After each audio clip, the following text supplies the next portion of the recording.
Alex, I realized this morning that I've reached a new stage of shop brain. I spent 10 minutes looking for my pencil while it was tucked behind my ear, and then I found my actual coffee mug in the scrap bin. Haha, please tell me you didn't drink the scrap bin coffee. I considered it. It had a nice walnut infusion, but it reminded me Monday mornings in the shop are a transition. We're moving from the dreaming phase of the weekend into the doing phase of the week. And today, the doing is looking pretty heavy on the metal side. It's February 2nd, 2026, and apparently, everyone is feeling the urge to bend some steel. Welcome to the TigerDen Daily, everyone. It's true. The data just dropped from the fabricator, and 2026 is officially becoming the year of the press brake. Over 70% of shops are looking to buy one. Here's the thing nobody tells you about press brakes, Alex. They look like giant, boring staplers, but they are the secret heart of literally everything you touch. Giant, boring staplers. That's going to get us some angry emails from the metal workers. But wait, hold on. Why the sudden surge? Are we just obsessed with 90-degree angles now? It's infrastructure, man. We're building again. But it's not the old school manual crank and pray machines. We're talking CNC integrated systems. Ask me how I know that precision matters. Oh boy, is this about the custom grill guards you tried to make in 2018? Let's just say that if a bend is off by even half a degree over a 4-foot span, your symmetrical guard looks like it's had a stroke. Modern CNC brakes take the guesswork out. It calculates the spring back of the metal in real time.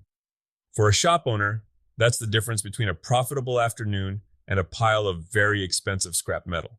So, if you're a maker listening to this, and you've been sticking to wood because metal is scary, 2026 might be the year to look at GMAW, gas metal arc welding. 66% of shops are upgrading their welding tech too.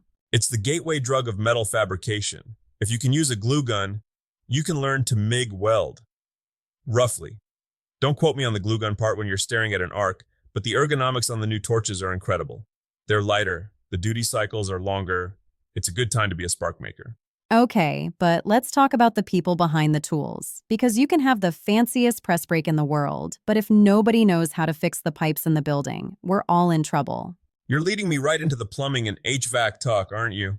I am, because the PHCC Educational Foundation is putting their money where their mouth is. $18,000 in scholarships for apprentices. That's 75 people getting a massive leg up. This is huge. I've said it 1,000 times. The starving artist maker vibe is a myth if you have a trade under your belt.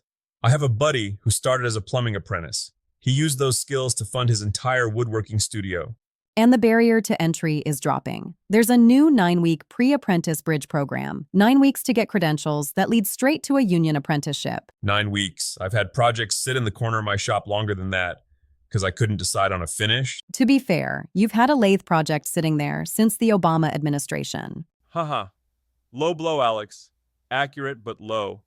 But for real, if you're feeling stuck in a dead-end job, $180 K in scholarship money is a loud signal that the world needs you. Go get that master plumber status. It's the ultimate job security.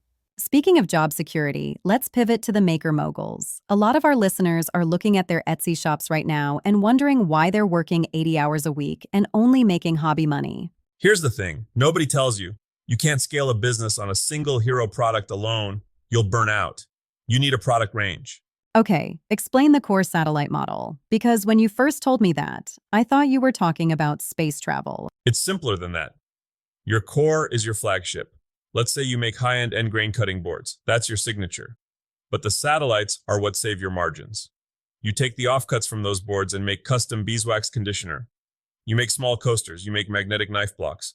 So it's the McDonald's approach? You came for the burger, but they make all their money on the fries and the soda? Exactly.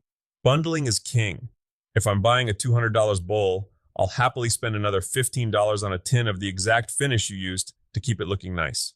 And the tiered pricing thing, I've seen some makers do a basic and a limited edition. Does that actually work, or does it just confuse people? It works because it anchors the value. If you offer a signature table for $2,000 and a limited edition with rare burl inlay for $4,500, suddenly that $2,000 table looks like a bargain. And for the person who wants the absolute best, the $4,500 option exists. If you only have one price, You're leaving money on the table from both the budget conscious and the big spenders. It's about being a businessman who happens to make things, rather than a maker who's accidentally in business. Spoken like someone who hasn't had to do their own taxes yet this year. All right, let's get our hands dirty. Project of the week, the gazebo concrete pad. The gazebo glow-up. People think a slab is just a flat piece of rock. It's not. It's a foundation. And if you're doing it yourself, there are 3 ways to make sure your gazebo doesn't end up in your neighbor's yard during a storm.